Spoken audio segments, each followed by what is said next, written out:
Maajid, you're the only one amongst us who spent a large portion of your life not believing in Enlightenment values. Why? So in a sense, I think, hi everyone. In a sense, I think you're asking me to steelman the case for Islamism. Yes. So that we know what the weak points are to... Maajid, your mic looks slightly off. Is that here? Yeah, is that better? Quiet? Okay, yeah, all right. So, okay, hello everyone, start again. In a sense, Josh, I think what I'm hearing you do is ask me to steelman Islamism so that we know where the weaknesses are for Western Enlightenment values, so we know what we have to defend because we, by me steelmanning Islamism, know what's coming under attack. And that would be, I suppose, the purpose of this exercise. So I will steelman Islamism with the caveat that everyone understands here that I haven't decided to renege on my... And just for people who aren't up with the jargon, just remind them what... Get a video of you steelmanning. This is, just remind people what steelmanning means. Right, so the best way to build, to respond to your adversary's case is to actually respond to what they are saying rather than respond to what you are imputing that they are saying. If you impute that somebody is saying something they are not, it's called a straw man. And of course, you find yourself not responding to their actual point, much to their frustration. And it's much healthier for conversation, but also if you want to change somebody's mind, that you respond to what they are actually saying. And so to build an argument for what somebody's actually saying is called to steel man, and in a sense it's the opposite of a straw man. As I said, that's imputing something to somebody when they're not actually saying that. So I will steelman Islamism for the panel, and I suppose we can go from there, because then we know something. We know, all of us here obviously by definition are concerned about building a case for the defense, but beyond defense, I suppose the propagation of Western Enlightenment values. I put the word Western in quotation marks for reasons we may want to come to later, but Enlightenment values essentially, and because they are the best that we've got at the moment, and they're the best of a bad bunch of ideas. I think Bret will come in at some stage to talk about why there's some weaknesses there, but we need to know where they're being attacked, and we need to know where the blind spots are. So let me start with this. If you look at the notion that we in the West genuinely and sincerely, as societies, but especially as governments, care for liberal, secular, democratic values, that is actually quite easy to attack. I could actually still do it today. Because let's start with our foreign policy, and it's quite easy to see where, depending on where our economic interests may lie, that we will, in some instances, proactively support dictatorships abroad, and in other instances, proactively undermine democratic countries if they happen not to align with our economic interests or indeed toe the foreign policy line that we want to take. And there are clear historic examples of that, but the contemporary examples, that kind of stand out for us are especially countries like Saudi Arabia, where we've had historical alliances and relationships with absolute, total dictatorships. Now, the only region in the world where an absolute monarchy still reigns, and when I mean an absolute monarchy, I mean that the king can literally decide whether you live or die on a whim, is the Gulf, it's the Middle East. And they are, whether it's Saudi Arabia or whether it's other Gulf monarchies, they are reigning supreme. And so the line that the argument or the notion that we sincerely as societies and as the state care for the advocacy of democratic values falls apart, especially when not that we're dealing with these countries on a pragmatic basis, but when we have a relationship with them where we share in their advocacy of their medieval culture. And so that may change now in 2018, but certainly from the invasion of Afghanistan onwards, we've had a very unhealthy relationship with Saudi Arabia where we have subsidized the proselytization of a certain type of Saudi foreign policy. And so the Islamist argument would be that in terms of foreign policy, of course, the interest for freedom and democracy and secularism collapses the minute economic interest comes to play. And that's, in essence, the critique of capitalism. But it's not just in foreign policy when it comes to supporting dictators, and especially in the Cold War. We saw this with the US government sponsoring coups in certain countries, sponsoring the invasion of certain countries, the Bay of Pigs and the whole Iran-Contra affair, sponsoring the assassination of certain leaders abroad because they were in the wrong political camp. They happened to be in the Soviet camp, and of course that the US would undermine, even where people have elected them by the popular vote, the US would, in its foreign policy, actively undermine those popularly elected governments because they didn't align with the Western sphere of influence, but rather they fell in the Soviet sphere of influence. And so Islamists seize upon this when seeking to recruit Muslims to say that their advocacy for Western secular democratic values is insincere. But it becomes even more potent when you talk about it in the case of invasion of countries, right? So here you have President George Bush, who wants to, who in the name of freedom and democracy wants to spread that and decides the best way to spread freedom and democracy is by military occupation. And so, it's often sometimes the obvious is staring at us in the face, but because we're not subject to the consequences of that obvious, it isn't as important a point for us. But I can guarantee you that the case for freedom and democracy in the Middle East was dealt a serious and severe and literally violent blow by the invasion of Iraq. And there was no Al-Qaeda in Iraq before its invasion. There certainly was no ISIS before before the invasion of Iraq by Tony Blair and George Bush. So there is also sort of that element of occupying countries that we don't like. The 9/11 attacks were planned in Afghanistan. Iraq had nothing to do with it. Moving to domestic policies, of course, again, the Islamists will make a case that power is the most important thing, not values. And so when that power is threatened, the first thing to be compromised are those values. So now if I were to list cases of the civil liberties violations since the war on terror, we've pretty much lost everything. And that makes the Islamist case for us that the Western governments don't actually care for. What do you mean that we've lost everything? Right, so let's start with the right to liberty. So if you're going to build a human rights case up for 48 days detention without trial, which is where the UK was before David Cameron, a Conservative Prime Minister, reversed a Labour government's decision to hold a suspect for 48 days without trial. They introduced the Terrorism Act 2000, Schedule 7, which took away the right to silence under interrogation, and it became a criminal offence not to answer the police's questions if you're held at any port of entry and exit in the UK under the Terrorism Act 2000. So the right to silence, which people, what they call the Miranda rights, which people cherish, it's been removed. It's been removed, and Lawrence Southern was held at airports. At any port of entry or exit in the UK, right? And of course, it all begins from that, right? So the extradition, for example, rendition. I'm confused about one thing, though. Yep. All of these. I'm still in role play, by the way. Yeah, no, I know, I got that. Yeah, but it seems like all of these erosions of our commitment to Western tolerance and our Enlightenment values are in the direction of values that Islamists would endorse. Precisely. Right? So Islamists are not concerned about democracy and the but that's their point. They are trying to very, very openly and frankly, candidly, trying to build societies that are hierarchical.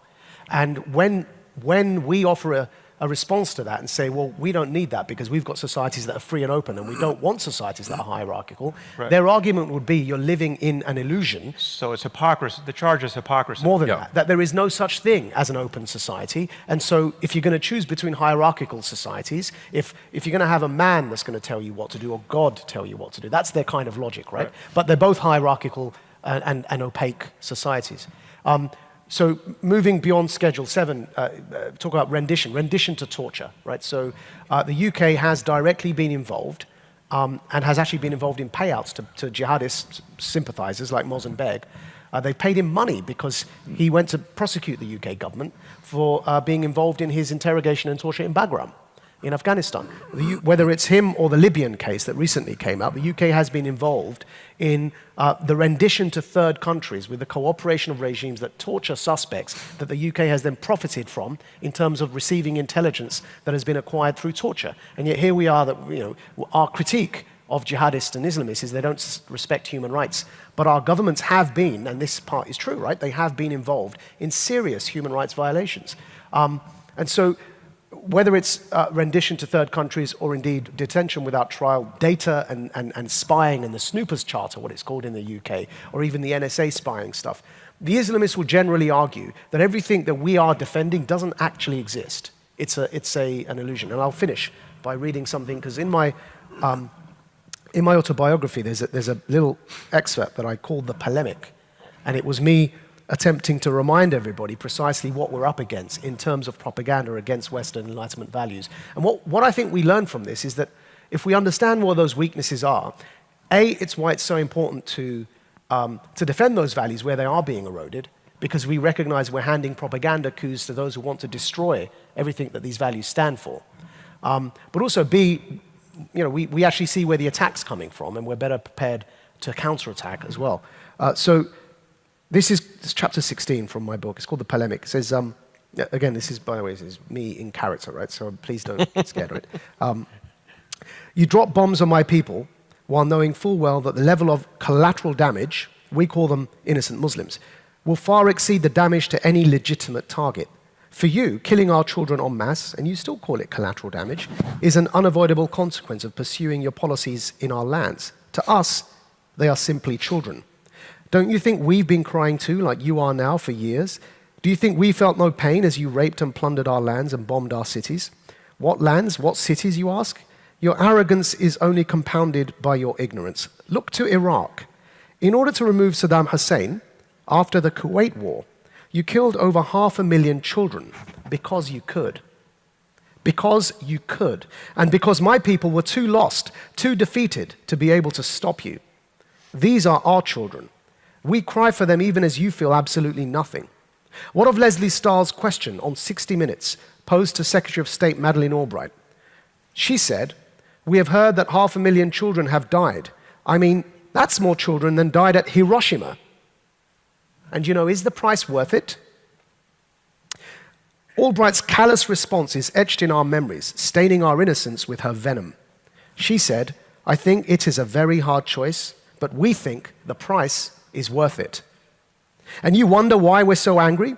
You wonder even now why, after all these years, as we speak these words, we are consumed with rage? The price of killing 500,000 children with your depleted uranium bombs is worth pursuing, but woe be to us if we ever strike back. In your world, Albright's interview was barely mentioned. A Dow Jones search of mainstream news sources after the attack turned up only one reference to the interview in an Orange County newspaper. But in our world, in the hell we live in, this is major news. We will not forget our dead just because you have no feelings. Is killing innocent civilians justified only for your own foreign policy interests? You claim that, unlike us, you don't target civilians, that your intentions are noble, that you seek only humane concerns. How many deaths of untargeted civilians by your hands entitles us to respond? 5? 10? 100? 500,000? Are 3,000 deaths enough to make you feel the pain of each and every mother you untargeted with depleted uranium? If not, then know that our intentions in bringing you death can also be noble. We too shroud destruction in humane concerns. You do not have a monopoly on reaping devastation off the back of good intentions. So don't you dare claim such a thing. You can support, fund, and train dictators in our lands who've been torturing our brothers and raping our sisters in their prisons for decades. And yet you invade our countries claiming to bring democracy? And you cite international law at us, while you willfully ignore Israel's occupation of Palestine as defined by the United Nations itself. We will never forget your friendship with Mubarak and Assad, your unconditional support of an occupying Israel, the way you used us as mujahideen in Afghanistan, only to turn on us once you got what you wanted. You chose your side and we have chosen ours. We've come to know that no amount of civilized pleading, no amount of appealing to your humanity, for your mercy, no amount of playing by your rules in your game will move you. You are stupefied in ignorant bliss while we bleed and secrete pus from every orifice. There is only one thing you people value and cherish, and that is your own lives, your own happiness, and your own selfish oblivion. If inflicting upon you even an atom's weight of the pain we suffer at your hands wakes you from your stupor and forces you to listen to our cries as we drown, then I'm afraid we have finally decided that though it's a very hard choice, the price we think is worth it. All right, you've won me over. I'm becoming a jihadist. Yes. I'll send my bank account details. You can send me the check later on. I think the wise thing for you to do now would probably be to counter that steel man. Well, I think everyone else can do that. I've spoken too much. Sam?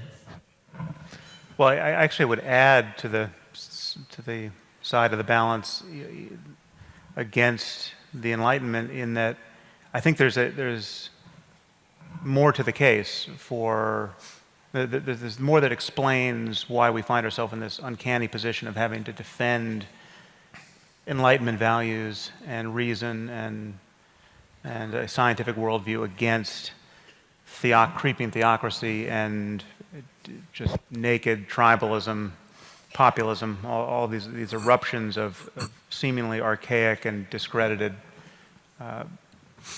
ideas. And it's far simpler than just exporting our chaos to other countries and dropping bombs where we can find no other way to persuade people to just buy our products or whatever it is we intend. It's just that it's hard to live an unambiguously good life. It's hard to live a profound life. It's hard to live a life that you know each day is working. And it's pretty clear that living a good life entails more than just not being wrong about things scientifically. And it entails more than just having reasonably free markets that produce the next smartphone that you desperately want to buy. And so it's on the problem of what it means to live a good life that these kind of ancient worldviews continue to market themselves as the only game in town. I mean, so religions of all kinds, but there's something uniquely captivating about Islam in this regard because it really is the whole package in terms of its egalitarianism, it's the kind of the swiftness with which you can be indoctrinated into it, the fact that if you are kind of on the high testosterone side of things, it offers a militant and James Bondian adventure if you want to go and fight for the one true faith. And so it offers meaning in a way that's really, it's just off-the-shelf kind of meaning that you can get. And what we're struggling for, I think, in a secular context is how you can connect people with meaning and purpose and profundity without lying to them or causing them to lie to themselves about the nature of reality or what we have every reason to believe about it. And that's a challenge that we're trying to meet, I think, in piecemeal ways, but I think we're all to some degree or another suffering the lack of a shelf in the bookstore that has no bullshit on it, that does describe a philosophy of life and a way of living that is more than just seeing what's on Netflix every night. Would that be, are you describing the power of myth? Yeah, I was just going to say, somewhere in North America, Jordan Peterson is just waking up, bolt upright in bed, going, "What bullshit? There's not bullshit." Sorry he couldn't be here. It's too damn far. Douglas. Yeah. It's bloody far. Douglas, the loss of meaning in the West and the loss of a spine amongst Western intellectuals, the loss of a sense that there is something worthy of defending is one of the themes that you come back to a lot. Sure. I just say at the beginning, I could go through every one of the things that Maajid just listed in that and shoot them down, but that would take a little while. Let me just make one observation about the list, which is the enormous risk that often happens of people absorbing the arguments of opponents who do not wish you well. So, for instance, on interventionism,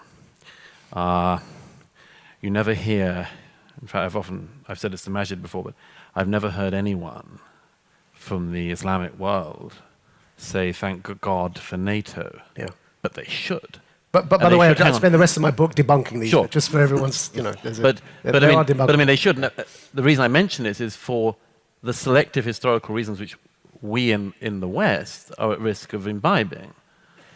For instance, I say, why does nobody say thank God for NATO? Because if NATO hadn't have intervened in Kosovo, Yeah. I think it's widely agreed that a severe genocide would have occurred on the continent of Europe, worse than was already happening. NATO intervened. We don't expect thank yous endlessly, but once will be something. Yeah.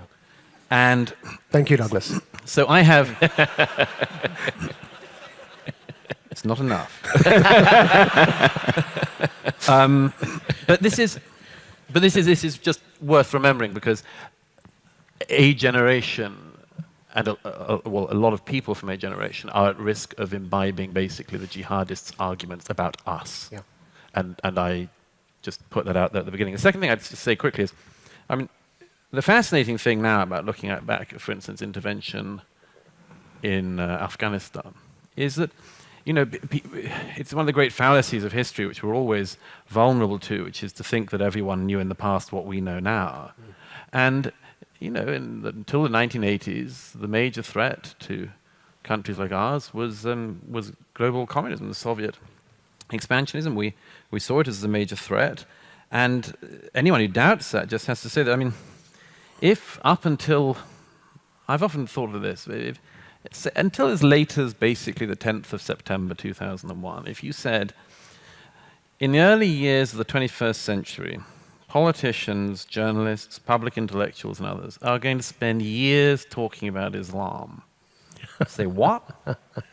Why? How come? It's not that interesting. It's not that vital in our societies. It's a bit of our society. It's not overwhelming. If you said, okay, you're going to be discussing Islamic blasphemy laws all across Scandinavia for years. Why? And the jurisprudence of face veils. Yeah, and you're going to be the major debate in the UK in August 2018 is going to be the burqa. Yeah. How does that happen? I don't see I don't see the way. That is a bit surreal, isn't it? So here's the deep underlying thing, which is that religion's back. And most people in the West don't know how to talk about it or think about it. And I've just got this endless concern about this matter because I've had this conversation, as I think a lot of other people here have, for years with politicians and others, and they still don't understand the nature of this. And I just give you one example quickly. A little while ago, I was speaking to a TV producer who came over to me at a party somewhere and said, it was at the height of ISIS, and she said, what do ISIS want, Douglas? And I thought, oh, okay. Well, They're actually quite upfront about it generally. yeah, they're quite. They've done a lot of speaking about this and a lot of writing, and they basically want to bring about they invite the world to Islam and bring about the end times. And this woman looked at me and she said, she said, well, that's ridiculous. I mean, they can't. I said, what do they really want? And I said, well, they say that they want to invite the world to Islam, or their version of Islam, and then bring about the end of times. And she just looked at me like, I don't see that. I don't. So, and then I realized, well, if I just said to her, basically what ISIS are after is like a 2.5% reduction in VAT, she'd have been all over it. Oh, yeah. Oh, I see. Well, would they settle for 1.2? We'd have been able to talk about it. It is a bit high, isn't it? Let's find some compromise. But she had no idea. And that for me, in a nutshell, is one of the things, one of the many things we're walking through at the moment is the inability of people in societies like ours to realize that some of our opponents believe that they have the explanation for everything, the justification for everything, the meaning of everything, now, yesterday, tomorrow, and to the ends of time and eternity. And we say, come again? At the very least, we have to educate ourselves about this. But this is, I don't want to... Yeah, they're ideologues. But Bret Weinstein, Douglas just said that we're up against religion's making a comeback, but in the grand sweeping kind of arc of the challenges that we currently face, it ain't just religion that's the only source of unreason. You have personal experience of another sort of orthodoxy and dogma. Can you expand this conversation from religion specifically to other ways in which groupthink and tribalism are posing a threat to Enlightenment values? Yeah, I'm glad you raised it. I was sitting here thinking this is amazing that we're talking about why the Enlightenment is on the ropes and the only thing on the table is the Islamic threat to the Enlightenment, when in fact there's this whole other part of it that in the West is quite live, especially within the academy, where people have begun to feel sophisticated arguing against the mechanisms of the Enlightenment, the scientific method itself, the values of the Enlightenment, and you don't really imagine that people could, you could imagine that people are a little bit deaf to what those values are and how they work, but it's a little hard to imagine that people would actually explicitly argue against them until you've faced it, and I have faced it. I've brought up the Enlightenment and said these values needed protecting, and I've been told that actually that's the problem. So I think we have to disentangle a couple of things here in order to see what's going on. The Enlightenment, by largely an accident of history, is a European phenomenon. And there are a lot of folks who are looking at the world and noting that it appears to be rigged in a particular way that preserves a kind of power that is resident in Europe and amongst people of European descent elsewhere, like Australia, the US, etc. And they are not phrasing their argument particularly well, nor do I think the argument is very strong, but the argument is something like, you're telling us, the world, that the Enlightenment is the path forward, and it just so happens that you, in the European-derived West, are ahead in the use of these tools, which you claim are the route to discovering the truth of how the universe works. So are you really telling us that it just so happens that the way forward for all of us is a way in which you are all ahead? That sounds like bullshit to us, right? That sounds like you deciding that it just so happens we're going to settle military matters from now on with basketball. Oh, really? Basketball? That's the game you're going to choose to settle it? It's not going to be soccer or something like that. It's going to be basketball? So the thing that I think we have to notice is that there is truth in the part of this that says that, yes, the power that derives from Enlightenment values is not evenly distributed across the globe. But the question is, are we really supposed to reject the power of the Enlightenment, or are we supposed to democratize the power of the Enlightenment? I think democratizing the power of the Enlightenment is a slam dunk. And I would point out, actually, I feel in a good position to say this because although I am of European descent, I'm also Jewish, and the Enlightenment was not a Jewish phenomenon. But I'm going to wield those tools like a broadsword because they're the best tools. They don't come from my ancestors, but they are useful to me, and they will be useful to my descendants. And anybody who wishes to be powerful on Earth by virtue of understanding how things actually function should level up through the acquisition and enhancement of this particular toolkit. So that's really, I think, the battle we're in. Are we supposed to reject the toolkit in order to level the playing field, or are we supposed to bring everybody on board with the toolkit so that everybody has access to these most powerful tools for discovering how things function? Now, wouldn't the social justice warriors who hounded you out of a job say that they actually are on the side of the Enlightenment, and that the evolution of greater egalitarianism and participation for all people, whatever their gender or race, is a trajectory that they're defending?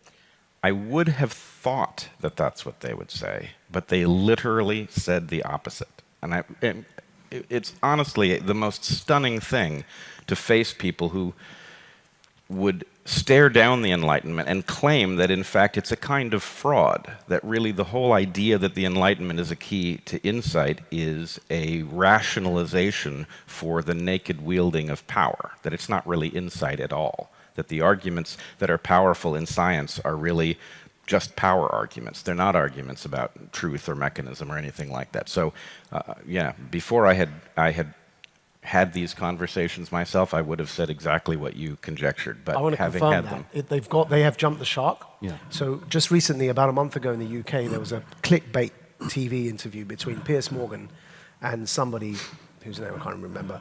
But Piers was criticizing her for her support of the hijacking of the left-wing movement in the UK and strawmanned her. Piers Morgan said, well, you know, it was over immigration. And he said, well, your hero, Obama, did so and so and so and so under his presidency. And she responded with these very words. She said, Obama's not my hero. I'm literally a communist, you idiot. Now, what happened next was the clip went viral. People started cheering as if that was a great response, that she shut up Piers Morgan, who is in need of shutting up on many an occasion, but not by proudly announcing you're a communist. Now, that's what's happened, right? So they've jumped the shark. She didn't try and argue a defense of Enlightenment values against his position. Yeah. And taken a pro-immigration position from an egalitarian perspective. Oh. She basically ditched all of that, said she was a communist. What happened next fascinated me even more. There's a magazine, what was it? What's that magazine she was featured in? It was Teen Vogue. one of Some these, of you may have missed it. or was it Ella? Ella magazine. No, Teen Vogue. I assure you, I bought both. Right.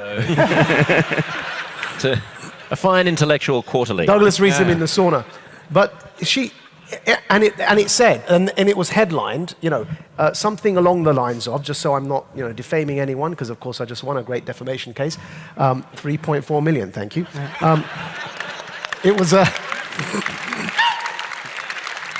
it said something along the lines of, hero who shut up Piers Morgan, by quipping that she is literally a communist, as if that was a good thing. And that magazine was printed in D.C. The journalist who wrote it was in Washington, D.C. The moral frivolity of deciding to forget the gulag in order to win a point of Piers frigging Morgan is a real disgrace. Anyhow, look, where to... one other thought very quickly to back up what Bret just said. I mean, look, there are people on college campuses now in the US, there was one again recently, that described facts as European-centric, as an idea. They're like, facts are like something we've got to fight against because of where they come from, I mean, and their oppressive nature. The funny thing is that the guy who says that the most is the President of the United States, who that person probably doesn't like very much. Yeah, but they mirror each other in Yes, many yes. ways. Yeah. Eric, you know, you're a scientist. What do you make of this? Well, I mean, the whole thing's absolutely fascinating. To me, we've reached some point of decadence and exhaustion that we were not expecting. And I think we had thought that the Enlightenment was very well embedded in many of these societies, and we now find that, you know, it's sort of like down to a handful of people whose names we, you know, can reel off, who are willing to defend it in an environment where every time you stand up to defend this thing, you find yourself in a world of hurt. And we're not exactly up against the intellectual A-team either. So, can you just unpack what you mean when you say that you stand up to defend it and you find yourself in a world of hurt? well, you know, if I say, you know, there was a tweet the other day from Planned Parenthood of Kentucky, which made a very interesting biological observation. I'm not sure if it was peer-reviewed or not, but it said, some men have a uterus 15 times. Some men have a uterus, I mean, because apparently things become more true as you perseverate. It was peer-reviewed in Teen Vogue. Well, yeah. And I think my response was, either you're referring to persistent Mullerian duct syndrome, in which case this is not how we discuss science, or you're just eating a box of multicolored crayons hoping to shit a rainbow. And I can't tell you how much you know what they meant. You know. So, no, I don't fully know what they mean. I think what you're telling me that they mean is that this would be a really good place to lie about things in a particular way that's kind. And I do think that that's important. There are load-bearing fictions. You know, in America, it's very important, one man, one vote. But why is it that Wyoming has 2 senators and, you know... 2 people. What? It's 2 people and 2 senators. Yeah. Right. So, like, the whole thing is prima facie insane, right? If you think about it as contract bridge, The Enlightenment gets into trouble by extolling its own virtues, like one man, one vote, and all men are created equal, and then everything is honored in the breach. And so people who get really angry about these sort of hypocrisies get very, very angry. So let's define something called Enlightenment Plus. Like, you get the Enlightenment, which is all the good stuff, and then you get like the Dulles brothers and Kermit Roosevelt trying to destabilize Iran, and COINTELPRO in America assassinating Fred Hampton in his bed, and driving Jean Seberg to miscarry and commit suicide just because she was a supporter of radical black rights in the 60s. We've done a lot of bad things, and we've extolled these virtues in a way that many of us find absolutely exhausting. Now, what's interesting to me about Maajid's description is that, and this is something I don't think we've discussed before, but Bret and my family had a spy sent against it in the 1950s by our government. And the response to that is not, okay, well, the Enlightenment's off. This is, we're going to declare a Jewish jihad from the left wing for this patently unethical behavior. Instead, it's this sense of, oh man, I'm going to use the Enlightenment and shove this shit down your throat. I'm going to make you so sick and so upset with yourself that you come to understand the pain that you've inflicted on others for, let's say, the McCarthy era, or the Tuskegee medical experiment, or all of these things that are absolutely sickening and disgusting. But the key question... you just made the point. It's only by reference to the Enlightenment, the values of the Enlightenment, that those violations of the values are problematic and are evidence of hypocrisy. Well, I think you're holding yourself to the standard that is being violated. And this is being weaponized against Enlightenment cultures by people who don't share those values. So very, very cynically, I mean, it is analogous to the use of human shields. Like, the people who will use human shields know that the people they're fighting care about so-called collateral damage, and it's an asymmetric moral contest. Yes, but I would say that when you have 1.6 billion people, you can afford all sorts of exotic strategies like sending suicide bombers. When you're down to your last 20 million or whatever it is that we Jews have, you're thinking like, hey, this Enlightenment looks like some pretty heavy weaponry. We should figure out how to wield it and take it away from the Scots, because I think this is our day, right? So I think it's very important to understand that there's a contract bridge element where you make a bid and then you fall short of the bid, and that embitters and angers people. But what I'm concerned about in this discussion is that somehow we're tired. We're just so exhausted. And you look at Islam, and man, Islam is muscular. Russia looks muscular. China looks muscular. Well, that's the thing, is that anything looks muscular in the film. Compare it. Clearly. I mean, you have a photo online posted yesterday with your midriff showing. So. Yeah. Hello, Sydney. Yeah. I think there's an important point to make here, which is that I think that there is a danger we have conversations at different paces. So I do want to get this point out of the way, so it's clear that when Douglas and I speak, and it became apparent when you brought the left in, which clearly we have that challenge with Corbyn's Labour Party in the UK as well, but the most pressing challenge we have in Europe is jihadism. And often when we speak, we're speaking to a reality in Europe. There's a lived experience. I walk down the streets especially when ISIS were in power, and I'm sure Douglas does as well, looking over my shoulder in case somebody's going to slit my throat. I was told not to appear in public for a year by the police. Yeah. So there's a danger that when we speak, we're speaking to a specific reality, but our words are going around the world, and that is in danger of being misinterpreted as an overemphasis on Islam, right? And so, just a quick example. Muslims in America, when surveyed, are more pro-gay marriage than their Christian evangelical counterparts, when surveyed. Muslims in Britain, when surveyed, are 53% in favor of criminalizing being gay. Now, this is the latest survey from 2016, right? And the one from America was from 2017. So when Douglas and I speak, we're speaking to a reality where 53% of my co-religionists want to ban his existence. Whereas in America, they're better than the Christians on that front. So just want to get that point clear, that there are slightly different realities. We're speaking to different emphases. Crocodiles are nearer different boats. And it's important to make that point because when we speak to that specific reality, of course, our words don't stay in that reality.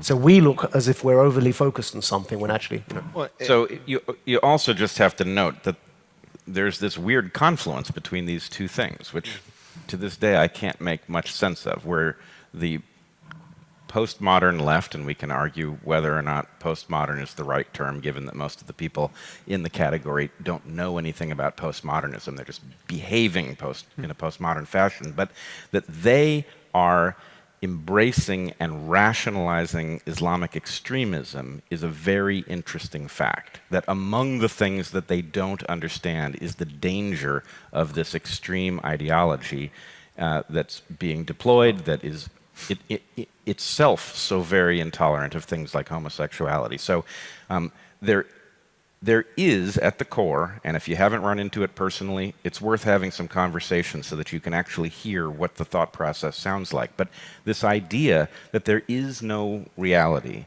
that all arguments, no matter how mechanistic and backed by evidence, are really power in disguise, and therefore you can make any argument, and if it functions in a powerful way, then it's as true as anything else. Therefore, stigmatizing people for things that they're not guilty of is as valid a thing to do as anything else. That concept is very destructive and dangerous, and it is backing both the attack on the Enlightenment within the academy in the West and the rationalizing of extreme elements in Islam, both of which are truly dangerous. Well, but just trying to loop slightly back. What I was trying to get to about the Enlightenment plus. So all the good stuff of the Enlightenment plus like the dirty tricks and kind of the, we'll steal some land and take people's resources and lie about some elections and maybe assassinate some people in South America. All that kind of stuff. The whole point is to get rid of as much plus as possible. And I don't think it's possible to get rid of all of the Enlightenment plus stuff that doesn't actually make us feel good. I mean, I think it's very important to start dealing in adult level fictions. If you're going to have a state is going to have to do bad things or it's not, I think it becomes self-extinguishing. Yes. And I think that for some reason, it's time to tell the kids that the tooth fairy is actually mom and dad. And that's very terrifying to people, right? We don't have one man, one vote. We don't actually have a perfect system of, the 12 people can figure out who's guilty and who's innocent. There's so much that just doesn't actually work. But it does work better. It works okay. And it works okay. And if we could be a little bit less childish about extolling the virtues of the Enlightenment, I think we could advance the Enlightenment a great deal more. Because I think the embittering and invidious aspect of this is, when we wax rhapsodic about the Enlightenment, like, well, I've accumulated all of this wealth only by virtue of my ability to work the Enlightenment, and somebody else says, well, you did take our resources. That is an extremely angering thing, and I think, if you watch the Jordanian pilot ISIS video, which I recommend that you do not do, but some of us have. When they burn him alive. Yeah, well, their point, which nobody seemed to register in the West, is you kill people in this exact way, through rubble when you destroy a building and through fire when your incendiary devices go off. And the entire point of this is we are simply going to do to you what you have done to us so that you will experience something. Which has a theological backing as well. Yeah. And also in the Old Testament. Right, and so it's this thing that happens, you get to this fork in the road, which is, are we going to do the plus stuff, the Enlightenment plus stuff back to you? Or are we going to take a higher road and create something where we will be elevated above our oppressors? And I think that, the Islamic impulse too often has been, we're going to do the bad stuff right back and worse. And it would be more positive if people saw that you could work the Enlightenment to create new wealth, new possibilities. And I'm concerned that when you asked about the science, there is an extent to which the great scientific discoveries have slowed. Like the 20th century was pretty horrible in terms of war and conflict, but it was absolutely astounding in terms of scientific change and understanding. And it has not kept that pace in recent years, and I think it's unlikely to keep that pace in most fields. And so we have to understand that it's going to be harder to create new wealths for some reasons I can go into, I don't want to right now, and it's going to be harder to get that kind of golden era. So there is a fear that you've missed out on the golden age of the Enlightenment, and now you're just carrying the super heavy backpack around, and you're not quite sure whether you're going to get enough out of it to make it worthwhile and allow you to catch up. I mean, there's this other alternative that lingers in the background on all of this, which is that Enlightenment plus, Enlightenment as it is, it's all a bit passé, and there's a lot of people who say all of the things you just highlighted and more, inequality and so on, and who say, I've got another system. I've got another system of my own. That's what a lot of the people you cite, you say, why these weird cohabitations that occur? Well, that's easy. I mean, some people are perfectly happy to ride a stronger horse because they think it's going to get them to their destination. Now, what stronger horses are you alluding to? Well, for instance, I mean, we've had this for years in Europe. Look, by the late 1990s, the radical left, for instance, was stuck to a few people meeting in an upstairs room of a pub with a dog.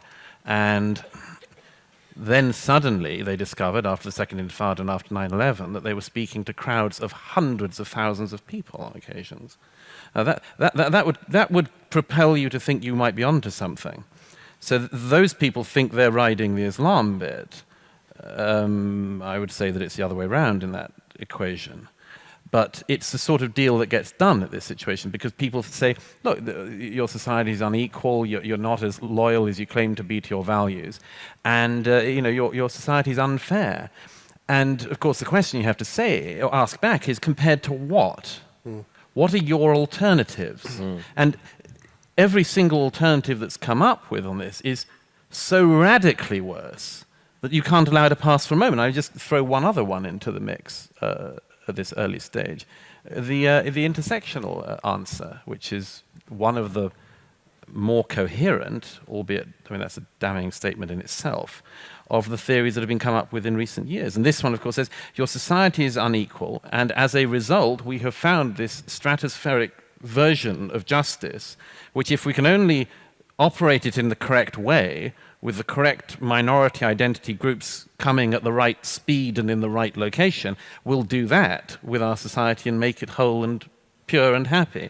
And they seem not to realize that it's like coming in at that angle and it's just going to cause the most almighty pain and far, far more unhappiness than the system they claim to be critiquing. That's just another of the ones that's coming in. It's because this inability to say compared to what. It's interesting that you said that you used the word alternatives quite a lot. What's the alternative?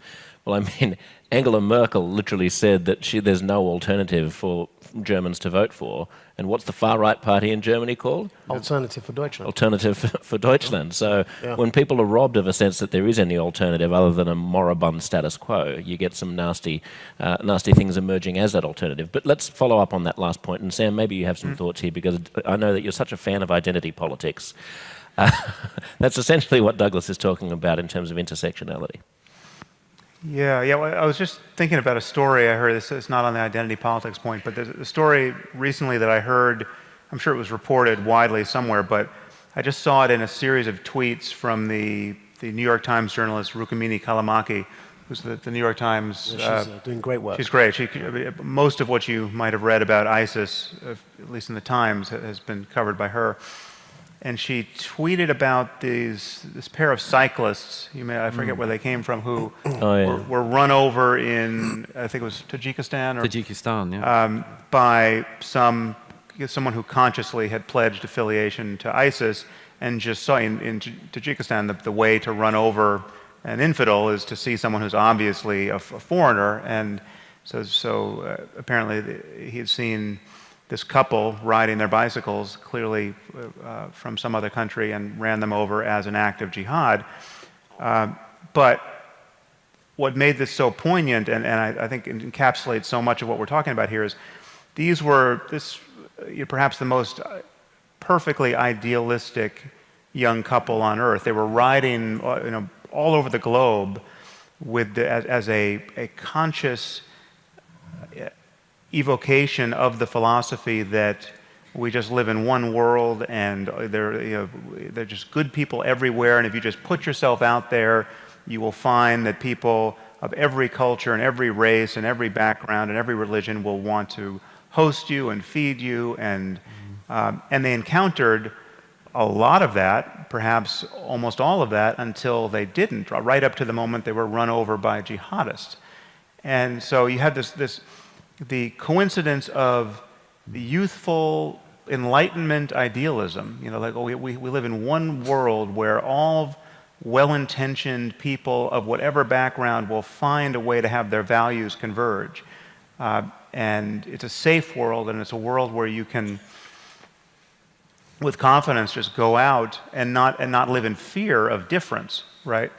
And all the while, they are putting themselves in a circumstance that's tailor-made to have their idealism shattered by, most horribly, not human evil, but bad ideas that are indistinguishable from the worst of human evil.